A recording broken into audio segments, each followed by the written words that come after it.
The Black Cat Lounge is sponsored by Beacon, a home for those who have a passion for filmmaking and the unusual. The Haunted Hiddensdale House. Those who walk there do not walk alone. Paraware, apparel for the action-seeking paranormal investigator. Dragonfly art and soul for all of your magical, metaphysical, and spiritual needs. Mystery Control, your go-to feed for science, magic, true crime, the paranormal, and so much more. Paraniagara, one of the top rated destinations in Western New York. The Black Cat Lounge is part of the Paraflix Entertainment Network.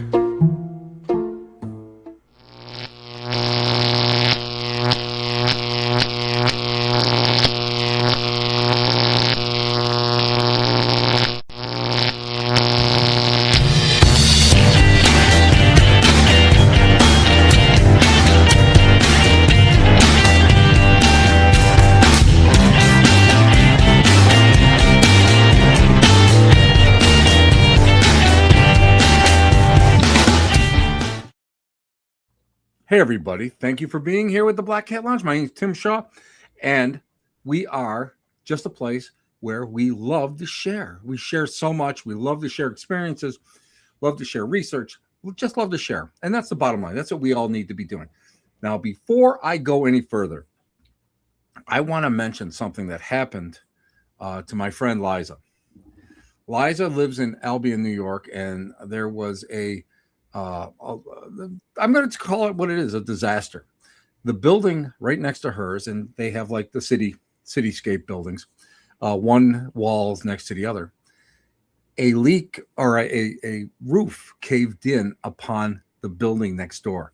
Well, unfortunately, her business, and she owns the building, is closed, and she cannot go out there and she can't work. Unfortunately, she can't bring any clients in until the inspectors come through. So guys, real quickly, prayer.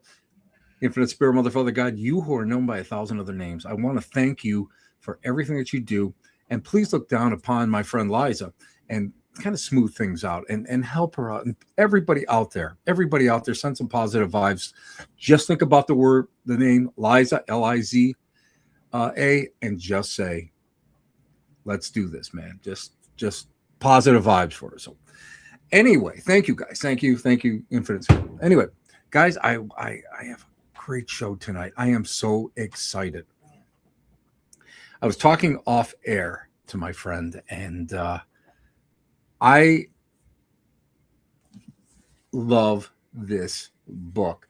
Participate in Your Own Rescue. And you can tell that I love this book because it's dog-eared, it's got highlights, and it's got my famous orange Post-it notes in there so that I can easily access some stuff. I first met my guest tonight about 1,000 years ago in Gettysburg, Pennsylvania at the Paracon down there.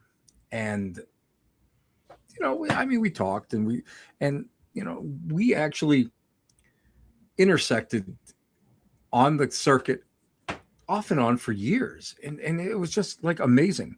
And I would say a few years ago, more than a few years ago. Anyway, she did something that was mind-blowing to me.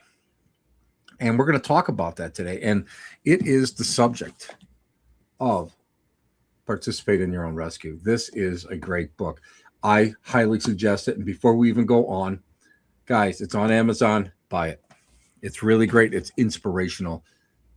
If I gave it a score, I would give it 11 out of 10. That's how much I really appreciate it. But anyway, tonight's guest is someone who, well, I got to tell you, I appreciate her. I feel that she's an inspiration. She's a paranormal investigator. We just talked about a real neat experience she just had last week off air. Maybe we'll talk about that a little bit too. And you know what? She's been a part of Ghost Adventurers, Ghost Hunters Academy, and she is on the coveted hot seat of Coast to Coast. I mean, I would love to do that someday. So I mean, she is really out there, and she is an amazing person, and her wealth of knowledge is mind blowing to me. In May of 2013, she undertook an adventure that few of us would ever dare to do.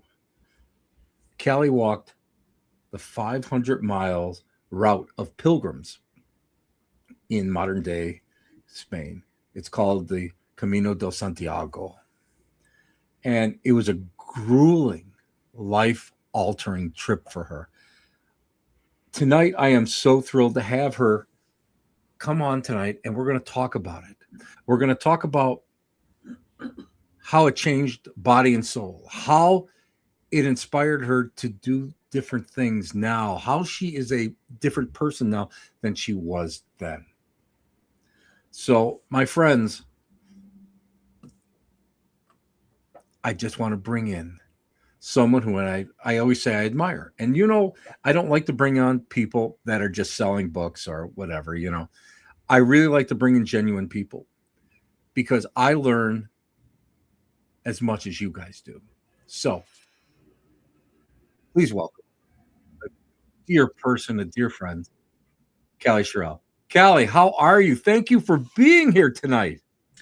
I am doing good, and thank you for having me. I'm so excited about this. It's so funny because I think about when we first met way back when, and I think you were busy working on a podcast or something, and it was at the end of, I think it was like a Friday night, and I was probably more interested in running to the bar than like hanging out and meeting anybody, at that. And it's amazing because we intersected at so many different places. And one of the great adventures, if I remember correctly, was in Atlanta, which was which still is one of the craziest that I've ever participated in. And I don't know how we both like survived it, but we did. And we're better people for it. That's the way I'm going to say it. We'll leave it. We'll leave it at that. Leave it at that. So you know what? Let's start with this. The Camino. I got to ask you, how did you find out about this? Is this something that just kind of fell in your lap like so many pieces of inspiration do? Or did you really kind of like go and say, I've wanted to do something like this for the longest time? No, I never thought I wanted to do anything like it. I'm not an athlete. I'm not a backpacker. Walking across an entire country is not something that I would have ever researched and done if I wanted to. I actually, one day I just wanted to go see a movie. And I ended up at the movie theater watching a movie called The Way. And it has Martin Sheen and Emilio Estevez, who are, both actors I love.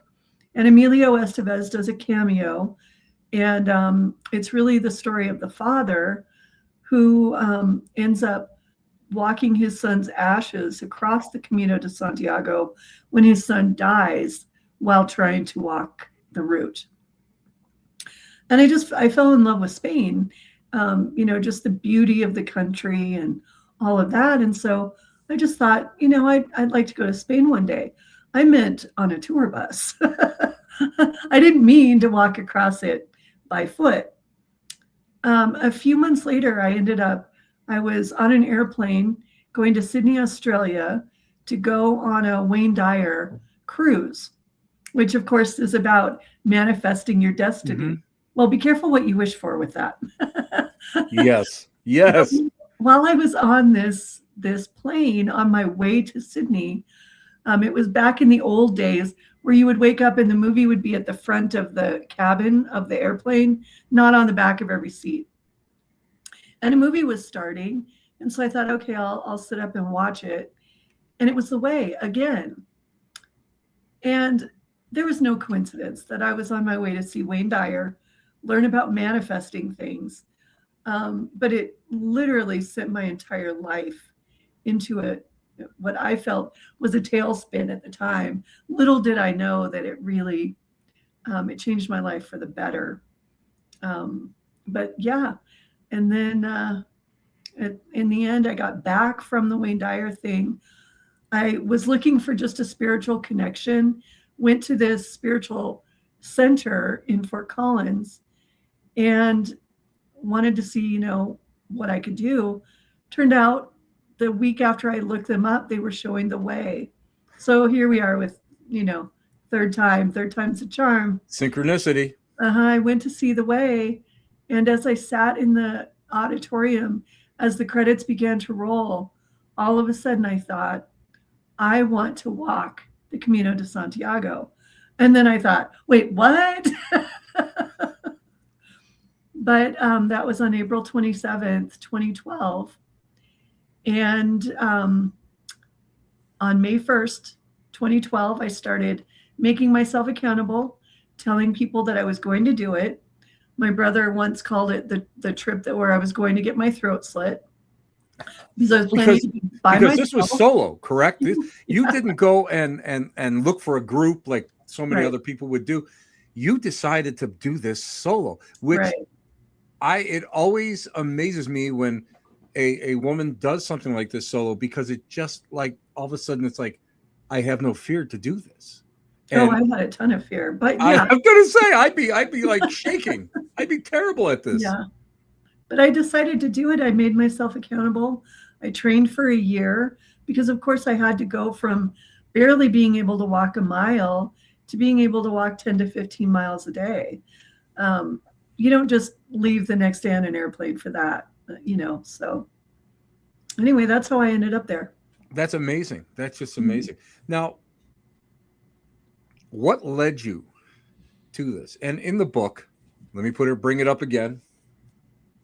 In the book, you go into some detail about hitting rock bottom and really just saying, you know what, I got to pull myself up and there's only one way to go, and that's up. What was it that really spurred you on and to make you believe this? Well, I don't know why all of a sudden I can't remember my own story. All right. So I came back from the Wayne Dyer cruise. Mm-hmm. And when I was on the Wayne Dyer cruise, I was looking off the back of the ship and I was thinking about something he had said, which was, the wake doesn't drive the boat. It's what you leave behind. And so while I was on this trip, I decided that it was time to let go of a couple of things. One of the things was my 12-year marriage, that we had been separated for a couple of years, but we hadn't started the process of signing the papers. And then the other thing was more surprising to me. I had been working at the Stanley Hotel. It was an amazing experience for me. Loved working at the hotel. It came to define me. But I had been thinking, a couple of months before that it was time to let go of that, but I was afraid to. And so when I got back, I had decided I'm going to let go of my marriage. I'm going to let go of this job. Well, by the time I got back, my now ex-husband called me up and said, it's time to sign the divorce papers. So I didn't get to make the choice. He made the choice. And then there was some outgoing management, I don't even know how to explain it, at the Stanley. But in the end, they let me go because they said they were no longer going to be doing ghost hunts at the Stanley Hotel, wanted nothing to do with me. And so it literally put me in just a tailspin is the right word for it. It was depressing. It was sad. I felt unwanted from all of the different places. And I knew that I needed to do something because just day after day, it was just this numbness, it wasn't even anger. There's nothing, I wasn't mad at anybody. I was just numb, which was even more scary. Um, and so that's why I was looking for that spiritual center, that I ended up going to.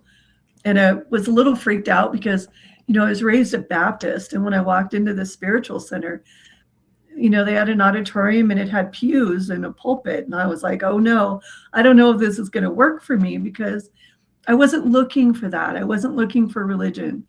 I was looking for, something to touch my soul. And so, yeah, just going through all of that and trying to find my way back was just.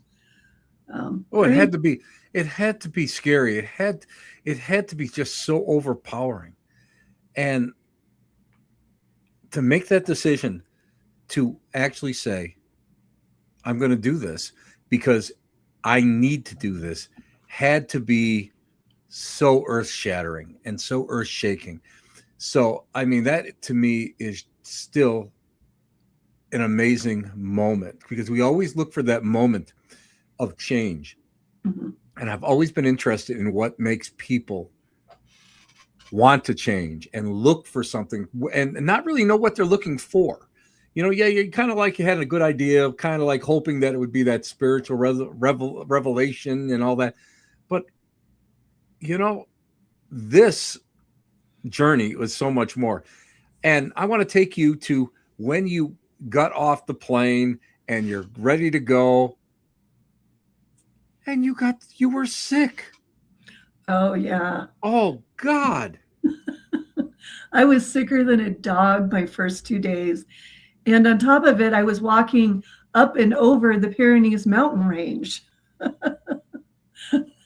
Oh, dear. I mean, I can't even imagine it, but it was awful. But I gotta say something. When I read this book, and there's so many recurring themes in it that are so positive and so strong, that make you so strong. And I know a couple Appalachian through hikers, and they all have the same thing: one step in front of the other, leaving behind any kind of, any kind of preconceived notions, and just doing it. Mm-hmm. I got to ask you, where did you find that fortitude? Even the first couple of days, okay, you get off the plane, you're still super strong, even though you're sick. Mm-hmm. Where did you find the fortitude not to turn around and say, oh, you know what? I can go to Madrid. I can go hang out in a nice hotel, a posh hotel in Madrid, and spend my time there instead of trying to walk up a mountain range. I tried to quit 100 times. Before I even got on the airplane, I tried to quit. And then when I got to Spain, I tried to quit another 100 times. And I'll tell you what got me through it was whatever you want to call that higher power, God, the universe, spirit, because this journey, as well as this book that we're going to talk about tonight, it didn't come from me. It came through me. It came from someplace higher. And that's what got me through, because every time I tried to quit, that's when the miracles arrived. And these were like big miracles. They weren't just little ones I had to look for. They were like jaw-dropping miracles. Do you think, and you cover the whole topic of miracles in your book, do you think that we get miracles, we receive miracles from the universe every day, but we miss them? 100%. We miss them, or we see them and then we sort of give them back because they're not following the pattern we expected them to follow. Because we want to take the universe and put it into a box and tell it how to do all of the stuff we want to do. Right. And if we would let the universe out of that box, it has so many more amazing things planned for us than we could ever come up with. So yeah, I think we miss the miracles all the time. Do you think that the physical hardships that you endured, and I'm going to tell you what, plantar fasciitis is no fun because I've had it. And you walked almost the entire Camino with it. Do you think that some of these hardships are placed in our path in order for us to open our eyes to see what really is out there and what we are receiving? Mm-hmm. As well as what we're capable of, and what's possible. And, even, the first day or the first 2 days when I was so sick, I really, I really believe that was a purge. I blamed it on Spanish water, even though, the water is clean there. It's very good, but every single country has different bacteria including the United States. Correct. Has Yeah. bacteria in it that, when you drink it every day, you grow up used to it. But when you go other places, it can make you sick. So I blamed it on Spanish water, but I really think it was more of a purge. I agree. I agree because, the one thing that I've learned is that our bodies sometimes are the correct barometer for what's going on around us. And I feel that sometimes you need to purge, whether it's in a sweat lodge or a sauna or being sick in that way, in order to go and make more room for something that's more positive. Because as we all know, I mean, we can remove the negative out of someplace, but we have to put something back in that void. And I believe that we are, because we're vessels, I believe that we have to be able to go and put something positive back in that void. Now, I got to ask you right up front, how the hell do you go on the Appalachian Trail, you go on like the different trails that I've been on, and you get blazes. This is how you go and find out where you are. How did you manage that? I mean, what do they do in order for you to follow this? Because it takes you through all these 500 miles is amazing. And it takes you through big towns, little towns, villages. You're out in the middle of nowhere, some places. What do you follow? You follow the yellow arrows. The Camino is built on arrows. And that right there is a symbol of the Camino. So that's one of the things you also look for. But all along the way, they have these arrows that are yellow. And it's such a comforting experience to know, to have them point the way, to know that you're not lost, to know that you're going in the right direction. Wouldn't we love to have that in our everyday life? Yes. Yeah. Yes. I'm going to be 69 this year. And you know what? I really could have used that ages 18 through about 50. Right. Oh, me too. I'm past 50 and I could still use it. I could still use those yellow arrows. But yeah. So you follow arrows. They're painted on everything. They're painted on the buildings. There's a society called the Friends of the Camino, and they maintain the arrows. They make sure they stay painted. They make sure that they're accurate, that people don't go in and change them. They also have monuments that have arrows on them. And so you just make sure you pay attention. And if you're paying attention, you're fine. But yeah. But I have it highlighted. I do. I really do. In the book, Participate in Your Own Rescue. It was amazing. Now you got lost a few times, and out of nowhere, someone comes up and asks you if you need help and points you in the right direction. We talked a little off air about that. Do you think that now spiritualists always believe like attracts like? So you're out there, maybe these people are used to seeing people, pilgrims getting lost, or do you think it's something maybe a little bit more? And I'm gonna go and like lean on the side of a little bit more, especially that one time where you got lost 3 times. Yeah. You got to tell people that story. I was in the town of Melide, and I kept getting lost, and it's kind of a bustling town. It's not all that big. It's not like I was in Santiago or the bigger towns, Burgos or Leon. But it was big enough and it was busy enough that it was distracting. And I got lost 3 times. 3 times there was a little old man. He was wearing little round glasses. He had a beret on his head. He was wearing a brown suit and he was carrying a cane. And he would walk on this cane and he would walk up to me. And the thing I remember the most about him was the smile lines. He had lived a life of happiness and joy all his life. And he would walk up to me 3 times, same man, in 3 completely different areas in the city.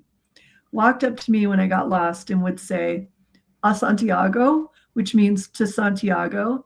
And I would say, "Sí." And he would pick up his cane and he would point it in the direction that I needed to go.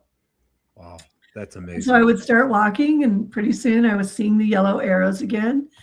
And then I would get distracted and I got lost again. And pretty soon here he came. And each time he would just disappear around the corner after he pointed the way. I don't think that was just a Spaniard that was looking for, somebody to help. I think there was more to that. I truly believe that was one of the miracles that I experienced along the Camino. And, as you know, you read the book, I experienced a lot, but that was one of them. Now, it often says in the book, the Camino provides. And tell everybody what that means, because I'm a very, very true believer in that concept. Mm-hmm. Well, and I just want to preface that by saying that everyone walks their own Camino. So when I say the Camino always provides, I really mean that in a larger sense, that the universe always provides. You just have to be willing to ask for help. And then when help comes, to participate in your own rescue, as the book is called. So can you remind me of the question that I got? That's all right. The Camino always provides, because I'm a firm believer in that. If you go and you really need aid or help, some way, somehow, someone will come up or something will happen that will put you back on that right path. And so many times in this book, you really needed help. And I can, I can feel, there's a couple times I was just like, I forgot about when your debit card was denied and you had no money, or, when you had trouble, there was no place like an ATM or anything in these little towns. Tell everybody about when the lady that you met actually drove you to the next guy and then brought you back. That's so wonderful. Yeah, Pilar. I had walked out of a city without stopping at the ATM. Now, the Camino is a little different now because they now, all across Europe, you just tap your phone and you pay for everything by tapping your phone. Yep. But when I walked it, several years ago, it was a very cash-based society. And so you couldn't pay for a place to stay. You couldn't pay for a meal. You couldn't do anything really without cash. And I knew better than to leave the larger city behind without first stopping and getting cash. But again, I got distracted. I didn't stop for cash. And I had made it almost halfway to the end of my day. It was lunchtime. And it suddenly occurred to me, I don't have any cash. I don't have any way of paying for anything. And so I went into this little cafe and I asked, where is the next ATM? Am I going to be able to get money tonight when I get to the next town? And it turned out that no, the next ATM that I would, if I kept going forward, was going to be 2 nights away. Wow. So I didn't have enough money for that. So I knew what I needed to do then is turn around and go back. Now, when you're driving in a car, turning around to go back, a few miles, that's not that big of a deal. Well, for me, this was, when you walk 10 to 15 miles a day, and you've walked half of that, and then you've got to double back and go back and then back again, that's going to take a 10 to 15 mile day to a 20 to 30 mile day because you add on all of that extra. Mm-hmm. And so when I asked, about the ATM, it was this wonderful Spanish woman who ran the cafe. Her name was Pilar. She had this beautiful, long, flowing black hair and just the kindest, most genuine spirit of anyone that I had met. And she said, well, don't you worry. She said, I have business in Astorga, which was the larger town that I had left. She said, I have business in Astorga. If you can wait a few minutes, I'll drive you back. You can go to the ATM and then I'll bring you back to the cafe. So I said, okay. It never even occurred to me to say, oh no, here in the United States, when people do nice things for you, you go, oh no, it's okay. It's okay. I'll suffer. Don't worry about it. I'll suffer. Yeah. It never occurred to me. So we got in her car and it was this kind of old, beat up, old, I don't know. I can't remember what kind it was, but she was so proud of it because it was her new car. It was new to her. And she drove me back to Astorga and we went to the ATM and then we turned around and we came right back to the cafe. And when we got to the cafe, I realized she didn't do any business in Astorga. She told me that she had something to do, but she didn't. She was simply helping me. And that's something that is a recurring theme in your book. The two Australian ladies, I thought that was so kind. Another time you had run out of money and they went out of their way to make sure that you were taken care of. To me, to help someone that is in need without even hesitating is probably one of the highest qualities that you can get. And were these type of people prevalent on this journey that you ran into? Because again, you're walking solo, you're walking a little bit slower than a lot of other people because these people are, let's face it, a lot of these people are athletic and they do this and they love this and they're runners and all that. Did you find that the fellow pilgrims on this pilgrimage seem to be, nicer or they understood what it meant to give without worrying about receiving? Yeah, I do think that was the case. I also believe that I attracted those people because, like you were talking about, like attracts like. Yes. Because I gotta say there were other types of interesting people as well. Not everybody had your best interest at heart. Right. But the people that I ended up, adding to my life, whether it was for a quick trip back to Astorga for an ATM or, a woman who to this day is still one of my good friends.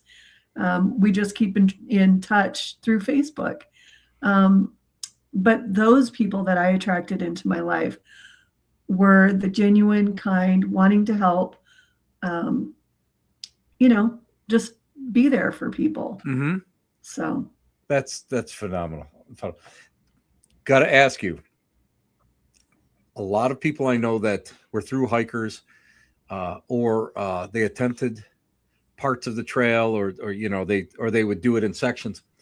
They say that physically it's not as hard as you perceive it in the beginning to be, but loneliness is a huge obstacle. Did you find this was an obstacle for you while on this pilgrimage? And if you did, how did you kind of get through that? Because that's a very tough concept to really try to go and bring yourself through.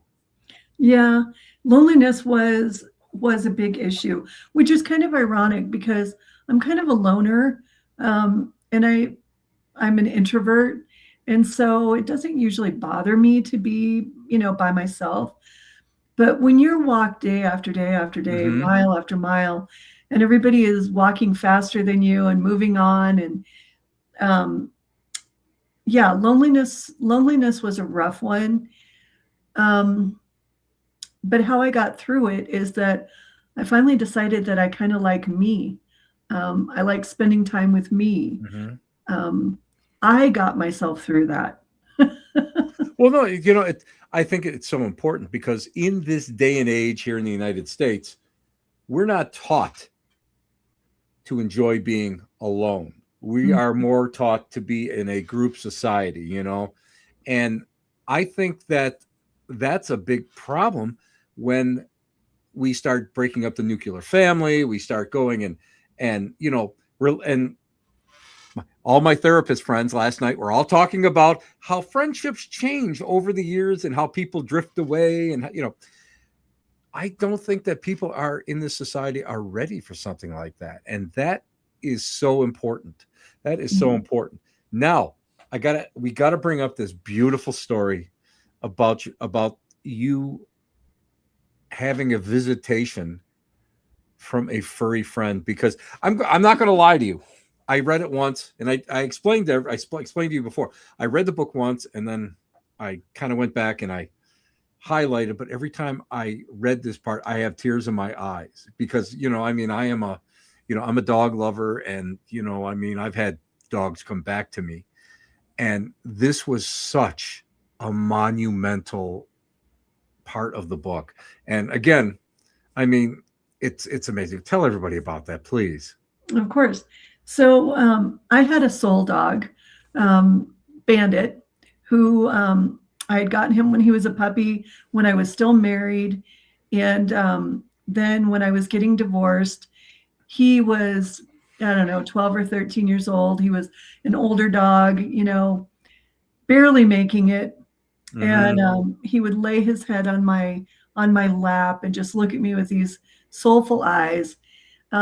And he waited for me to make sure that I was going to be okay in my divorce and all of the depression that I went through, before he decided that it was time to cross the Rainbow Bridge.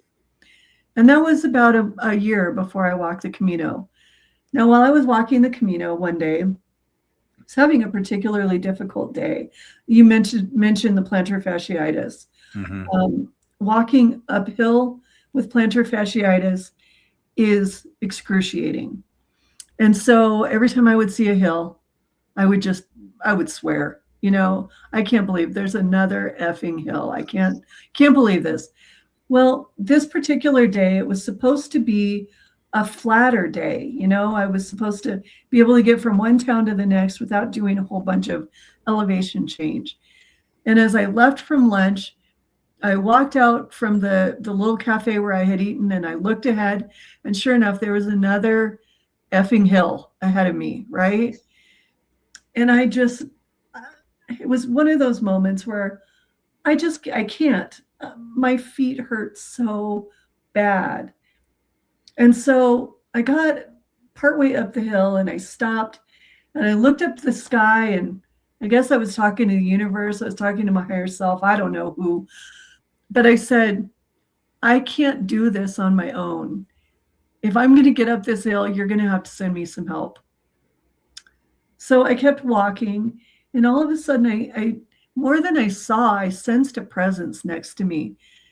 And I looked down, and there was a dog next to me. And when I looked closer, I realized this wasn't just any dog. This was my soul dog, Bandit. He was very recognizable in the way that he did certain things. And he tipped his head up at me and he looked at me with his eyes. And it was Bandit.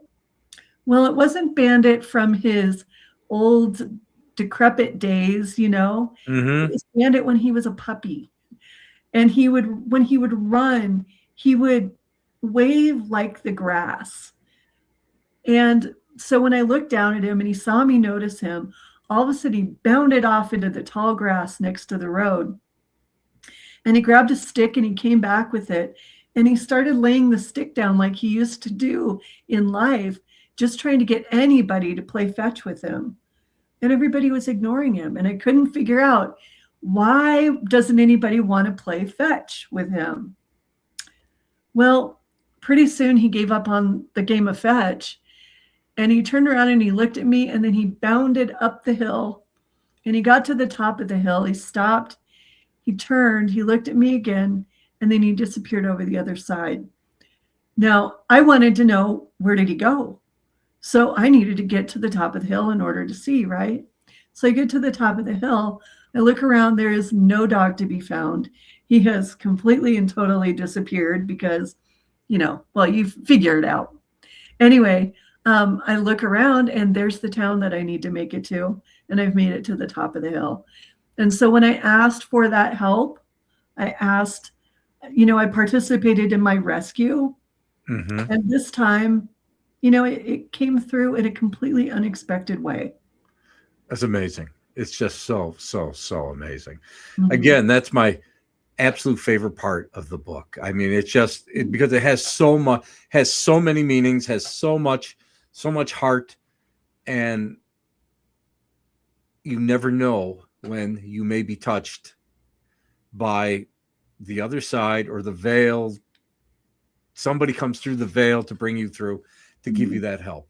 Now let's talk a little bit about when it was not always the perfect walk.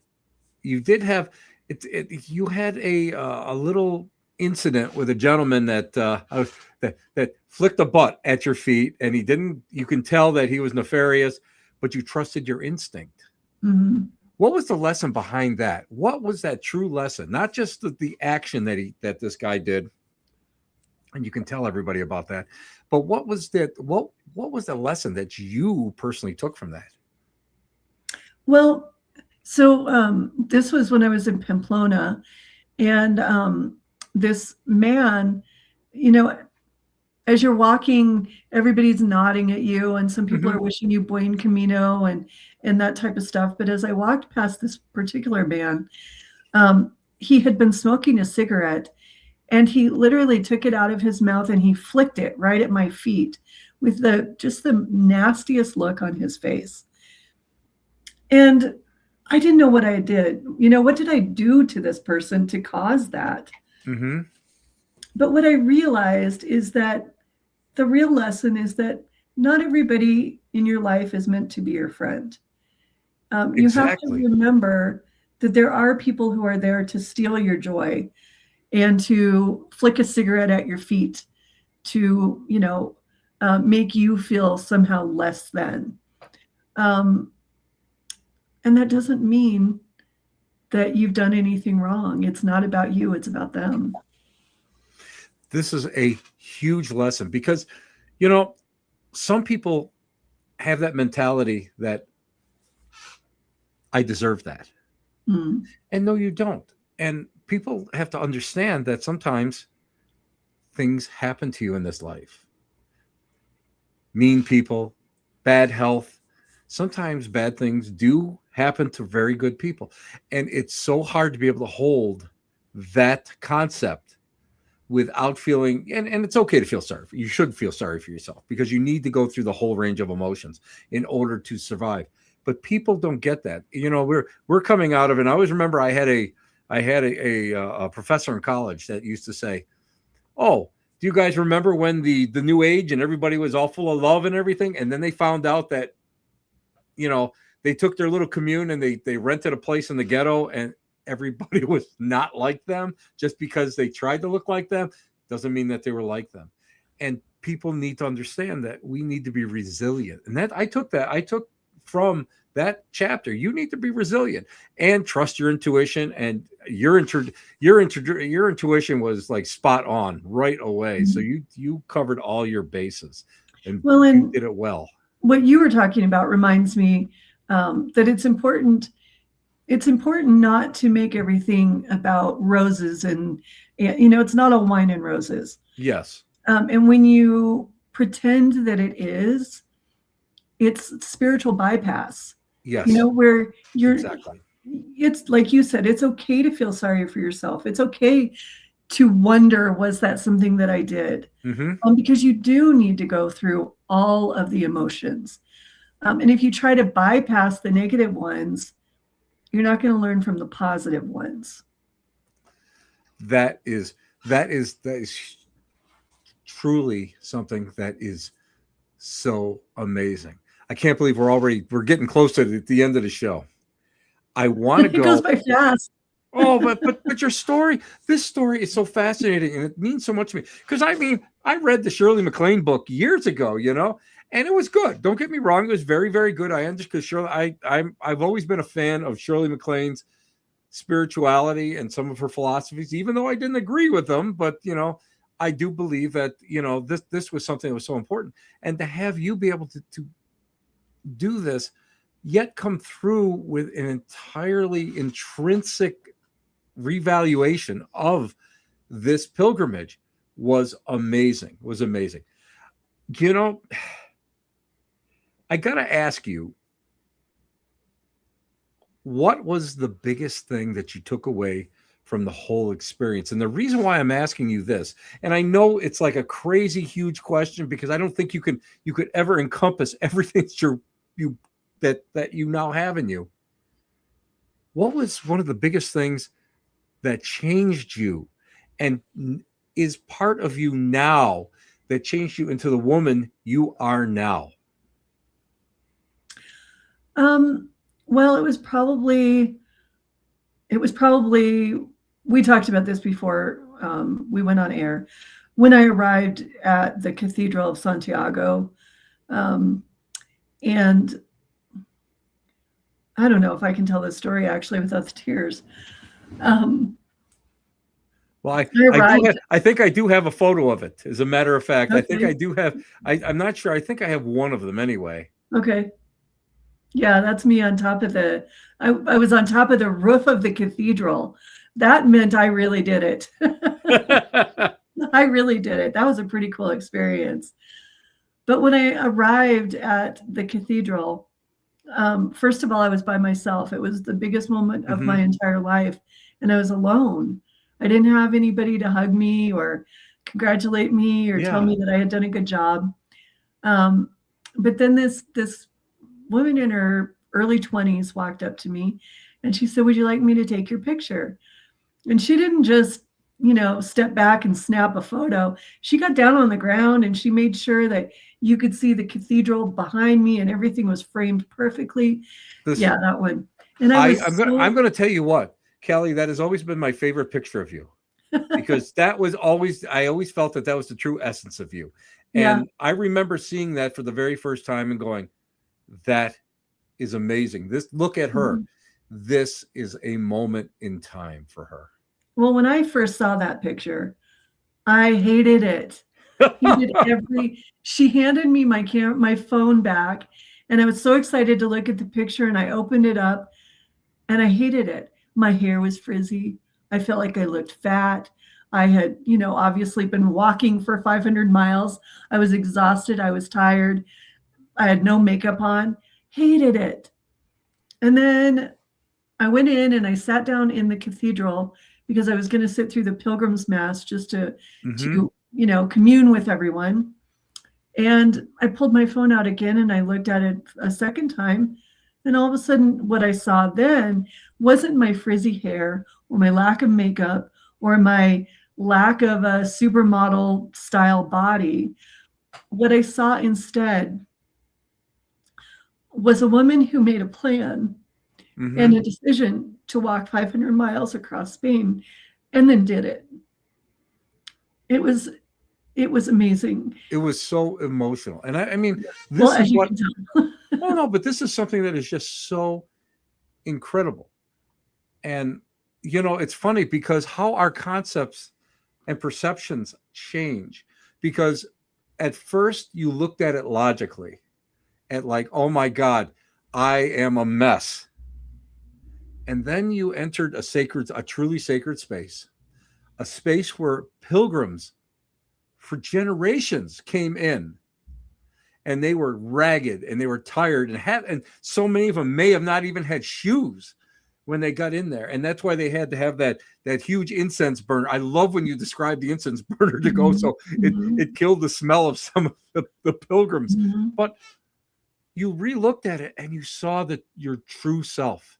Mhm. And to me, that was amazing. And before we end today, I have to read something to you guys from one of my highlighted pages that I do have one of my own bookmarks that I actually made. So it's a special bookmark. Let me read this. The stages of the Camino are sometimes compared to a representation of life condensed into 500 miles. In the beginning, there is so much to learn. The middle can be a bit flat and repetitive, but the end is magical, much like the dense green Galatian forests infused with the scent of eucalyptus. Sunshine filters through the trees, briefly illuminating things that had previously gone unnoticed, before returning them to the shadows as a reminder that, in spite of all the growth, there are still things to be brought to the light. The end is near, but there are still some twists and turns in the paths ahead. I love that. You know what? I'd like to put that. I'd like to put that on a plaque and hang it on my wall.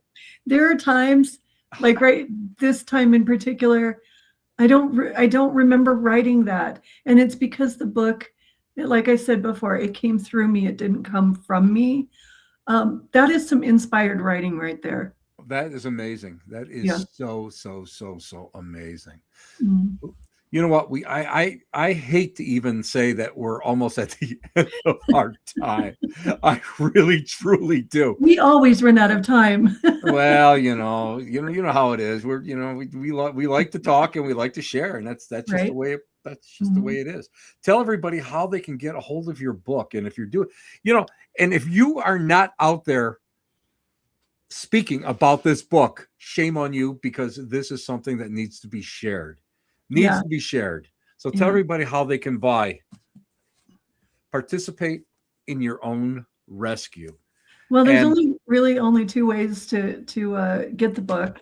Either on Amazon, you can order it on Amazon, or if you want to contact me, go to my Facebook page. You can send me a message. If you contact me, I'll sign a copy and ship it to you. Those are the only really two ways, unless you're here local, in which case I could give it to you in person. Well, you know what? I just want to share what you inscribed it, because I remember following you and thinking to myself, wow, this is amazing. And I would read your blog, and you and I would actually message each other on Facebook. I remember that. And it's Tim, with gratitude for your support along the way. And I'm just like that. That almost brought tears to my eyes when I received the book and I read that. It was just so important to me. Cal, what if, and again, this is one of my, and everybody's like, oh no, he's going to ask the question. Oh no, here we go. He's going to ask the question. Now, ready for it? You ready? It's not easy. Not easy. At the end of your life, you can have one thing inscribed on your tombstone. What do you think you would like? She participated in her own rescue. Perfect. That is amazing. I want to thank you so much, Callie, for being a part of this show. This was an important part of our show. And you know what? It's so funny. And I truly am telling you the truth that I was scared to do this show with you because of the fact that this book moved me so much. And Peg just wrote, and I think I put it up there, but my good friend Peg Herman, I just ordered it on Amazon so you already get another sale. So that makes there's 3 of us anyway. Thank you, Peg.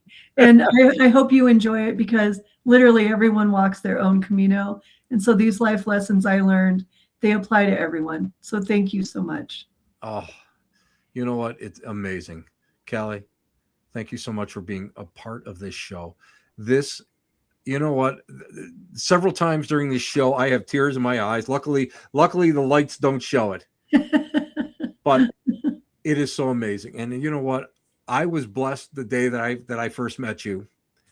And even in Atlanta during our I'm going to just say shared experience because it was rather interesting. That was a crazy conference, that's for sure. Oh my God, yeah. Oh my God, yeah. I never took so long to get up to where my room was in my life. You know, it was again. Someday I'll share this with everybody. Maybe in the next book I'll share it. I don't know, but it was a wonderful conference. But I got a chance to hang out with you a little bit more, and you know, we don't see and talk to each other nearly enough because I truly respect you, and I think you are a voice in this wilderness that we call life that needs to be heard. And this book is so important. And I just want to let you know, wait a minute, psychically, there's another one brewing somewhere in you. So oh God. Get ready for that. Get ready for it. You know, you never know where it's going to be. Stick around for a couple minutes. I want to thank you properly off the air. Okay. Thank you. Thank you again. And I really do appreciate it. And I mean it from the bottom of my heart. Thank you for coming on the show tonight. Of course. That's Callea Shirrell. Again, there's so many points in this book. Participate in your own rescue. That is so important to everybody. And again, I thought this was just going to be like a travel log with a little bit of inspiration, and it's not. This book really is an inspiration from the beginning to the very end. So, guys, well, there's no other way to do it. I want to thank you guys for showing up. You've been listening to the Black Cat Lounge, where the elite meet next to the dumpster transfer station. And I do occasionally have really nice guests on once in a while, right? No, I do. I have great guests. And tonight was one of my favorite shows. So, guys, be good. Again, send some positive thoughts out to my friend Liza, and also my good friend Amy. She is recovering from surgery, so send some good positive healing towards her. So, guys, take care. We will see you when? I don't know. Next week, right? Take care. Be good. Do kind things. Think good thoughts. Ciao, babies. Bye-bye.